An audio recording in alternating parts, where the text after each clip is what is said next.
Chapter 55. Captivity. The Fourth Day. The next day, when Felton entered Milady's apartment, he found her standing, mounted upon a chair, holding in her hands a cord made by means of torn cambric handkerchiefs, twisted into a kind of rope, one with another, and tied at the ends. At the noise Felton made in entering, Milady leaped lightly to the ground, and tried to conceal behind her the improvised cord she held in her hand. The young man was more pale than usual, and his eyes, reddened by want of sleep, denoted that he had passed a feverish night. Nevertheless, his brow was armed with a severity more austere than ever. He advanced slowly toward Milady, who had seated herself, and taking an end of the murderous rope which by neglect, or perhaps by design, she allowed to be seen. "What is this, madame?" he asked coldly. "That? Nothing," said Milady, smiling with that painful expression which she knew so well how to give to her smile. "Ennui is the mortal enemy of prisoners. I had ennui, and I amused myself with twisting that rope." Felton turned his eyes toward the part of the wall of the apartment before which he had found Milady standing in the armchair in which she was now seated, and over her head he perceived a gilt-headed screw fixed in the wall for the purpose of hanging up clothes or weapons. He started, and the prisoner saw that start, for though her eyes were cast down, nothing escaped her. "What were you doing on that armchair?" asked he. "Of what consequence?" replied Milady. "But," replied Felton, "I wish to know." "Do not question me," said the prisoner. "You know that we who are true Christians are forbidden to lie." "Well, then," said Felton, "I will tell you what you were doing, or rather what you meant to do. You were going to complete the fatal project you cherish in your mind. Remember, madame, if our God forbids falsehood, he much more severely condemns suicide. When God sees one of his creatures persecuted unjustly, placed between suicide and dishonor—" "Believe me, sir," replied Milady, in a tone of deep conviction, "God pardons suicide, for then suicide becomes martyrdom." "You say either too much or too little. Speak, madame. In the name of heaven, explain yourself." "That I may relate my misfortunes for you to treat them as fables? That I may tell you my projects for you to go and betray them to my persecutor? No, sir. Besides, of what importance to you is the life or death of a condemned wretch? You are only responsible for my body, is it not so? And provided you produce a carcass that may be recognized as mine, they will require no more of you. Nay, perhaps you will even have a double reward." "I, madame? I?" cried Felton. "You suppose that I would ever accept the price of your life? Oh, you cannot believe what you say."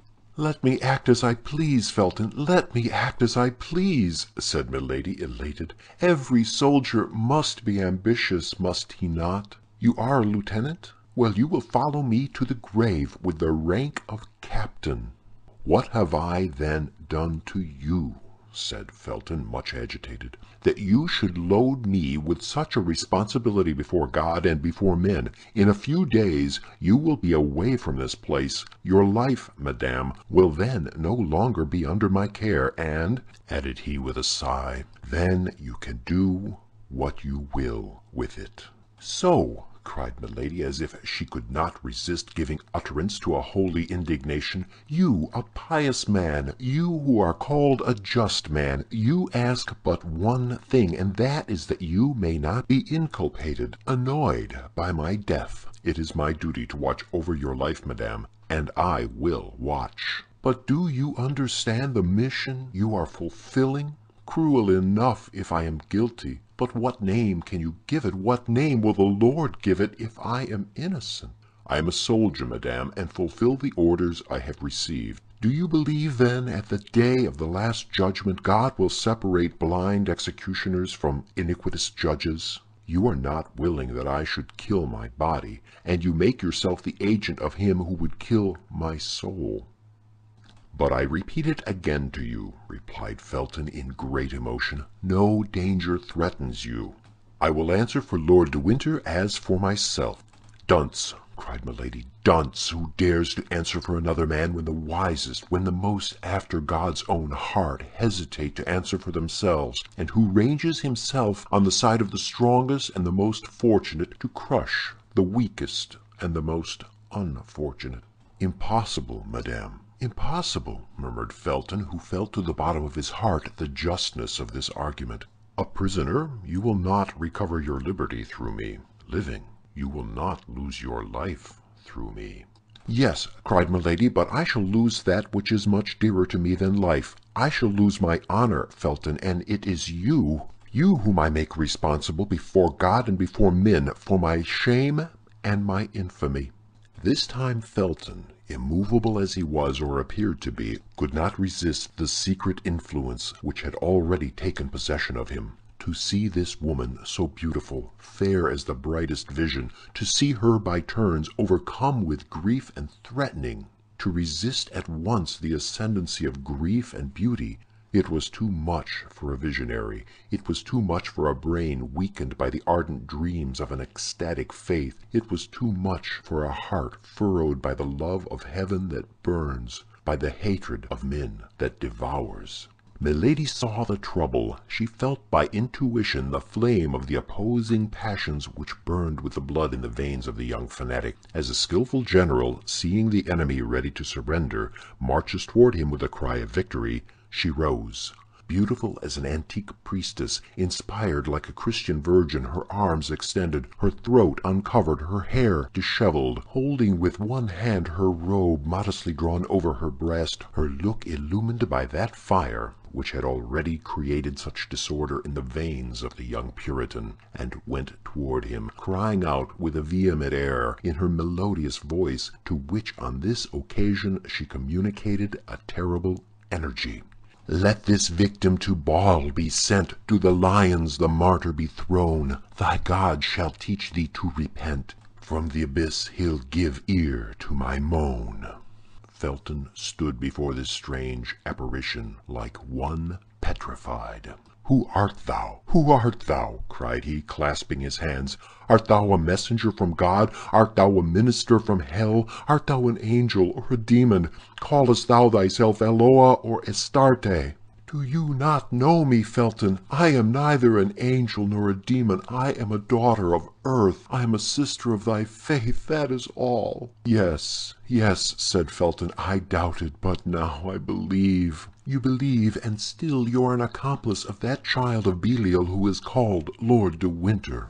You believe, and yet you leave me in the hands of mine enemies, of the enemy of England, of the enemy of God. You believe, and yet you deliver me up to him who fills and defiles the world with his heresies and debaucheries, to that infamous Sardanapalus whom the blind call the Duke of Buckingham, and whom believers name Antichrist." "I deliver you up to Buckingham? I?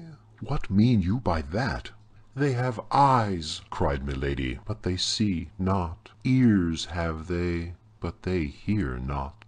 "Yes, yes," said Felton, passing his hands over his brow, covered with sweat as if to remove his last doubt. "Yes, I recognize the voice which speaks to me in my dreams. Yes, I recognize the features of the angel who appears to me every night, crying to my soul which cannot sleep, 'Strike! Save England, save thyself, for thou wilt die without having appeased God. Speak, speak,' cried Felton. "I can understand you now." A flash of terrible joy, but rapid as thought, gleamed from the eyes of Milady.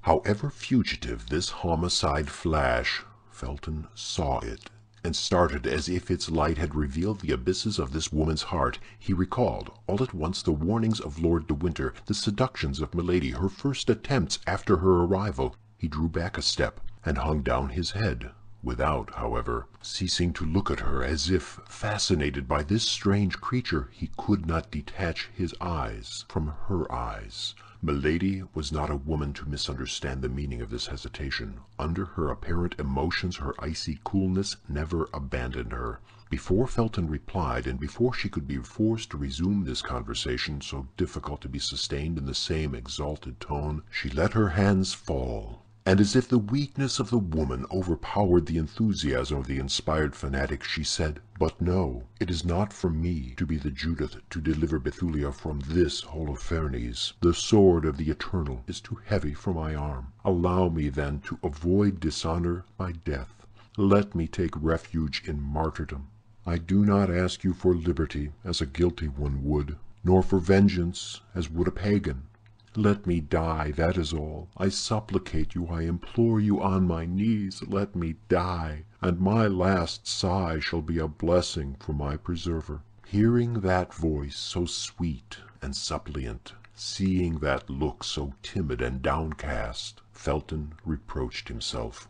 By degrees the enchantress had clothed herself with that magic adornment which she assumed and threw aside at will, that is to say, beauty, meekness, and tears, and above all the irresistible attraction of mystical voluptuousness, the most devouring of all voluptuousness. "Alas," said Felton, "I can do but one thing, which is to pity you if you prove to me you are a victim. But Lord de Winter makes cruel accusations against you. You are a Christian. You are my sister in religion. I feel myself drawn toward you. I, who have never loved anyone but my benefactor. I, who have met with nothing but traitors and impious men. But you, madame, so beautiful in reality, you so pure in appearance, must have committed great iniquities for Lord de Winter to pursue you thus." "They have eyes," repeated Milady, with an accent of indescribable grief, "but they see not. Ears have they, but they hear not." "But," cried the officer, "speak then, speak!" "Confide my shame to you," cried Milady, with a blush of modesty upon her countenance, "for often the crime of one becomes the shame of another. Confide my shame to you, a man, and I a woman. Oh," continued she, placing her hand modestly over her beautiful eyes, "never, never, I could not." "To me, to a brother?" said Felton. Milady looked at him for some time with an expression which the young man took for doubt, but which, however, was nothing but observation, or rather the wish to fascinate. Felton, in his turn a suppliant, clasped his hands. "Well, then," said Milady, "I confide in my brother. I will dare to—" At this moment the steps of Lord de Winter were heard, but this time the terrible brother-in-law of Milady did not content himself, as on the preceding day, with passing before the door and going away again. He paused, exchanged 2 words with the sentinel, then the door opened, and he appeared. During the exchange of these 2 words, Felton drew back quickly, and when Lord de Winter entered, he was several paces from the prisoner. The Baron entered slowly, sending a scrutinizing glance from Milady to the young officer. "You have been here a very long time, John," said he. "Has this woman been relating her crimes to you? In that case I can comprehend the length of the conversation." Felton started, and Milady felt she was lost if she did not come to the assistance of the disconcerted Puritan. "Ah, you fear your prisoner should escape," said she. "Well, ask your worthy jailer what favor in this instant I solicited of him." "You demanded a favor?" said the Baron, suspiciously. "Yes, my lord," replied the young man, confused. "And what favor, pray?" asked Lord de Winter. "A knife, which she would return to me through the grating of the door a minute after she had received it," replied Felton.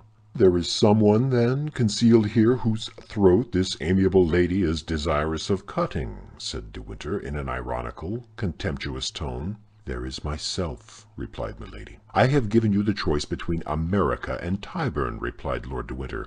"Choose Tyburn, madame. Believe me, the cord is more certain than the knife." Felton grew pale, and made a step forward, remembering that at the moment he entered, Milady had a rope in her hand. "You are right," said she. "I have often thought of it." Then she added in a low voice, "And I will think of it again."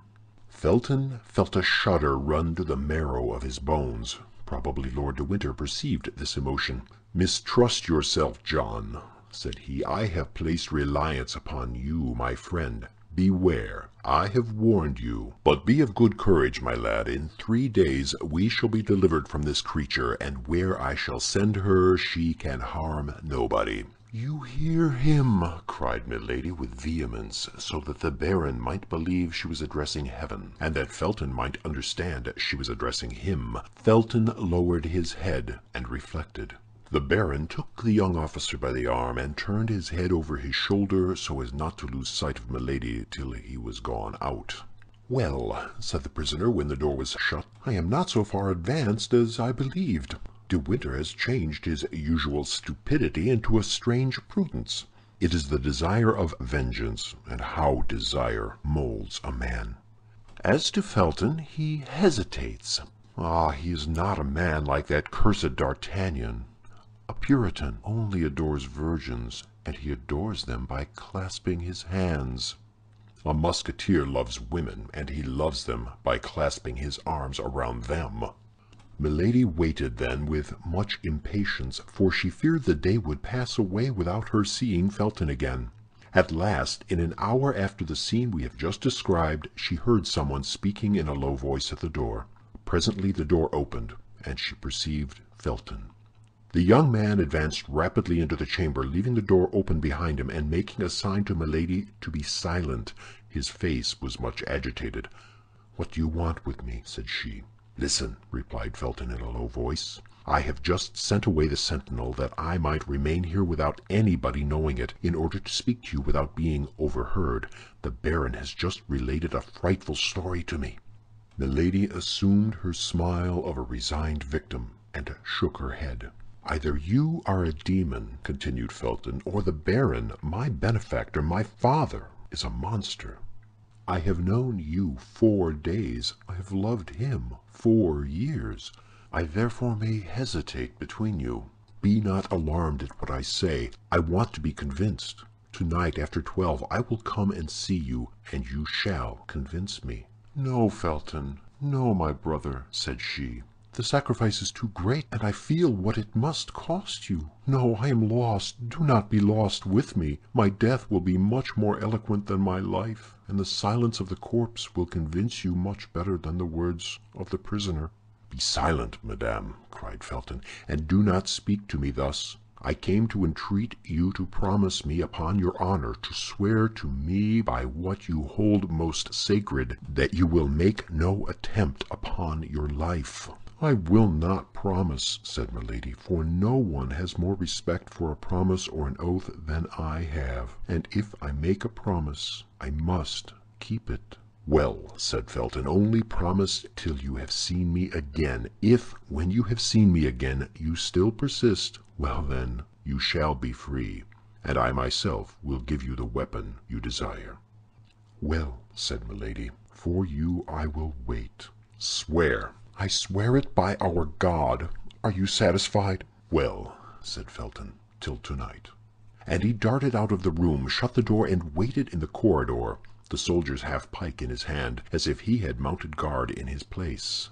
The soldier returned, and Felton gave him back his weapon. Then, through the grating to which she had drawn near, Milady saw the young man make a sign with delirious fervor, and depart in an apparent transport of joy. As for her, she returned to her place with a smile of savage contempt upon her lips, and repeated, blaspheming, that terrible name of God, by whom she had just sworn without ever having learned to know him. "My God," said she, "what a senseless fanatic! My God, it is I, and this fellow, who will help me to avenge myself."